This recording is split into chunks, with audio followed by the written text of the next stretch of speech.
الحمد لله نحمده ونصلي على رسول الكريم. أما بعد فأعوذ بالله من الشيطان الرجيم. بسم الله الرحمن الرحيم.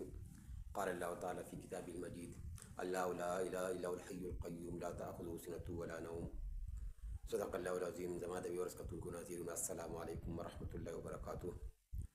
زمونږ نن ډېر اهم ترین درس دی او هغه درس دا دی چې په دې کې زمونږ دپاره د دنیا هم فایده ده او د آخرت هم څه دغه فایده ده. نو پکار ده چې موږ داسې فایدهمند څیزونه هغه څه کړو هغه موږ وګورو او د هغې نه فایده اوچته کړو چې هم دنیا زموږ هم کامیابه شي او آخرت زموږ څه شي دا کامیاب شي. زه به تاسو ته په نننۍ ویډیو کې د آیت الکرسي متعلق خبره ذکر کوم. د دې متعلق ډېر زیات فضایل دي خو یو څو فضایل به زه بیان کړم انشاءالله تعالی چې موږ په دې باندې عمل وکړو نو الله رب العالمین به زموږ آخرت هم ښایسته کړي او دنیا به هم څه کړي دا به ښایسته کړي. او دا ویډیو په خپله هم کتل پکار دی او د نورو ملګرو سره هم څه کوي دا مخکې شیر کړئ. آیت الکرسي مبارک دی په باره کې راځي دا یو ډېر عظیم الشان آیات دی د تبرک په لیاس سره د برکت په لیاس سره.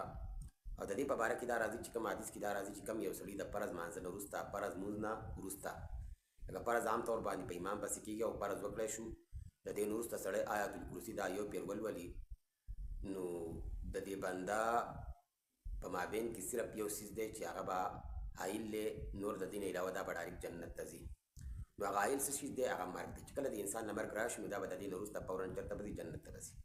دا څومره د اعزاز خبره ده چې صرف مرګ راتګ دی او د مرګ نه وروسته ډایرکټ جنت ته تګ دی. دا څومره د خوشحالۍ خبره ده.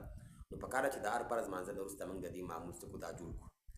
او دا هم راځي چې کله آیت الکرسي سړی د ورځې یو کرته ولولي نو د شعاروزو لکه 24 ګنټې مثال په طور باندې هغه لکه تا ته سهار مانځه نه ولوستله او د بل سهار مانځه پورې چې څومره ټایم دی په دغه ټایم پورې به الله رب العالمین د دې نه یو فرشته څه کړي هغه پیدا کړي او دا به ستا ګناهونه څه کړي هغه به ختموي او ستا لپاره به نیکیانې څه کړي هغه به لیکي. دا څومره د اعزاز خبره ده چې الله رب العالمین د دې په وجه باندې زموږ ګناهونه څه کوي هغه ختموي چې ستاسو نه په 24 ګنټو کې کم ګناهونه کېږي واړه ګناهونه غټ ګناهونه نو الله تعالی د دې آیت الکرسي نه یو فرشته پیدا کړي او هغه فرشته هغه دا کار کوي چې تعالی نیکیانې لیکي او ستا ګناهونه څه کوي دا څه کوي دا ختموي. څومره د اعزاز خبره ده. بل یو فضیلت دا هم دی چې کم یو کسو د فرض لمونځ نه وروسته لکه مثال په طور باندې سړی د سهار ولوستلو او د ماسپښین پورې چې څومره ټایم دی نو که دا تا ولوستل نو د سهار نه واله ماسپښین پورې د الله رب العالمین به د حوادثونه د مصیبتونو نه څه کوي د دې نه به دې بچ ساتي. یا ماسپښین تا ولوستله نو د ماسپښین نه واله تر مازدیګر پورې چې څومره ټایم دی نو دا تا ولوستلو نو په دې کې به الله رب العالمین تا د مصیبتونو نه بچ ساتي. داسې دا یو لمونځ نه واله تر بل لمونځ پورې چې څومره فاصله ده د دې په مابین کې به الله تعالی په تا باندې داسې مصیبت او حوادث نه راولي. پکار ده چې دا کړم په دې باندې څه وکړو عمل وکړو. هم د دنیایي فایده ده هم زموږ دپاره په دې کې څه اخروي او آخرت دپاره هم څه ده فایده ده. نو دا ویډیو په خپله هم وګورئ عمل پرې وکړئ او د مخکې نورو ملګرو سره څه کوم دا شیر کړئ چې تاسو ته هم په دې باندې فایده ورسي او نور ملګرو ته هم په دې باندې څه شي فایده ورسي. دا مخکې شیر کړئ.